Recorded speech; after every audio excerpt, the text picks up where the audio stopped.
యాక్చువల్గా స్టోరీ ఏంటంటే ఫ్యూయల్ పంప్కి ముక్క రగొట్టేసారు అనమాట. ఇది ఇరిగిపోయింది. ఇది ఇప్పుడైతే మొత్తం ట్యాంక్ అయితే బయటికి తీసిన నేను. ఇప్పుడు ఈ ముక్క బయటికి తీసి దానికి అక్కబెట్టి చూద్దాం, జుగాడ్ చేసి అయితే చూద్దాం వరకు అవుతుంది కదా అనేది. పైప్ అయితే వేసి మంచిగా జాయింట్ అయితే వేసినాం. దీనికి బేకింగ్ సోడా ఫెవికేట్ అయితే మొత్తం అక్కబెట్టినాము.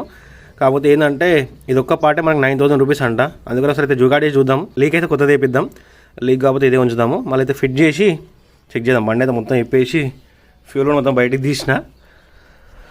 ఇట్లుంది బండి మొత్తం. ఇప్పుడు పెట్రోల్ తీయడానికి ట్రై చేసిండు, అందుకని ఇది ఇరిగిపోయింది. ఇక్కడ ఇప్పుడైతే మొత్తం అతకబెట్టినండి దీన్ని మంచి ఇక్కడ ఇరగొట్టిన అనమాట. ఈ పైప్ గుంజీలు పెట్రోల్ తీయడానికి ఇంకా ఇరిగిపోయింది. అది మొత్తం అయితే తీసి ఫిట్ అయితే చేసినాం. ఇప్పుడు స్టార్ట్ చేసి చెక్ చేద్దాం.